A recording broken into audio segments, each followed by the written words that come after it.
درود به پایان و همه شما مخلصان عزیز تلویزیون ورزش. این برنامه در شبکه‌های اجتماعی است. من فردوس خورسندم. رفتیم.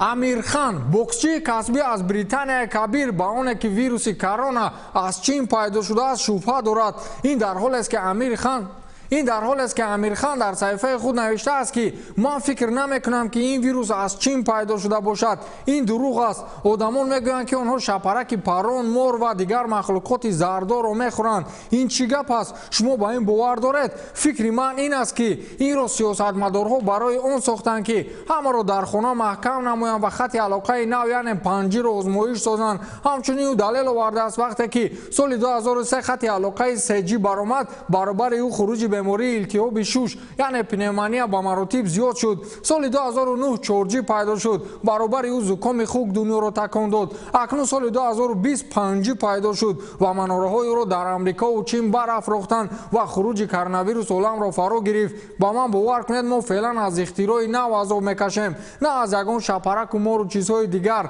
نوشته است امیر خان. شاید گپ همین مردک جا داشته باشد.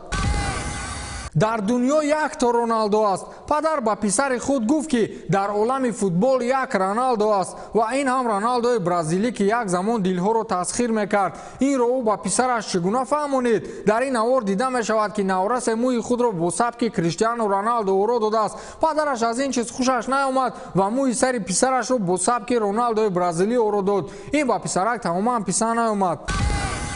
رابینیو فوتبالباز مشهور برزیلی و سابق حمله‌گر دسته آوازه‌دار میلان در یک صحبت گفت که زمانی در میلان بودنش میان ابراگیمویچ و جنرال گاتوزو گپ و کلاچه‌ها با قول گریخت. بعداً چه شد؟ حاضر من برای شما اقتباس از سخنان رابینیو میارم و خودتون میفهمید که این جنگ با چه انجام یافت. رابینیو گفته است که ابراگیمویچ نظر بلند است اما با جهت مثبت. این تنها باوری است، باوری به خود و توانایی خود. برای من این معنای اون رو دارد که باید حمله‌گر همین خیلی باشد. یک زمان ابراگیمویچ و گاتوزو مناقشه کردند. ابراگیمویچ گاتوزو را به جنگ یک به یک دعوت کرد. گاتوزو شخصی خیلی خشمگین بود. او غیر از فوتبال با ورزش بدون قاعده مراغ داشت و دارای کمربند سیاه بود. او ورزشگر کسبی بود اما میدونید که غالب شد. ابراگیمویچ گاتوزو را مغلوب کرد. او همیشه غالب است. گفته است رابینیو. این یکمین بار نیست که در مورد استعداد جنگی ابراگیمویچ میفهمم. او یک زمان حتی کانور مگرگور و فلوید میوزر را به محاربه دعوت کرده بود.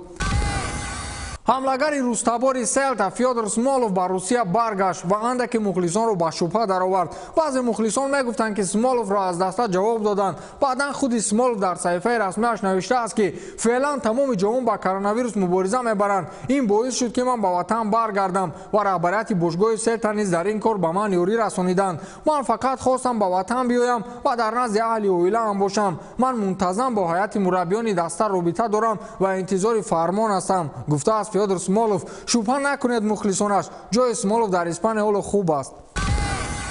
حمله‌ور فرانسوی باشگاه بارسلونا آنتوان گریزمن در انجام موسم جاری دسته‌اش را ترک نخواهد کرد. رهبریت نیل نوریات تا حال نقشه فروش گریزمن را ندارند. قبلا خبر داده شده بود که قهرمان فعلی جهان با فوروارد PSG نیمار عوض کرده می شود. خود گریزمن نیز قید کرده است که در بارسلونا خوشبخت است و فکر ترک نمودن این تیم را ندارد. گریزمن سال 2019 از دسته اتلتیکو با ارزش 120 میلیون یورو به بارسلونا گزارش نموده بود. حالا ارزش آنتوان در بازار جهانی 120 میلیون یورو ارزیابی شده است.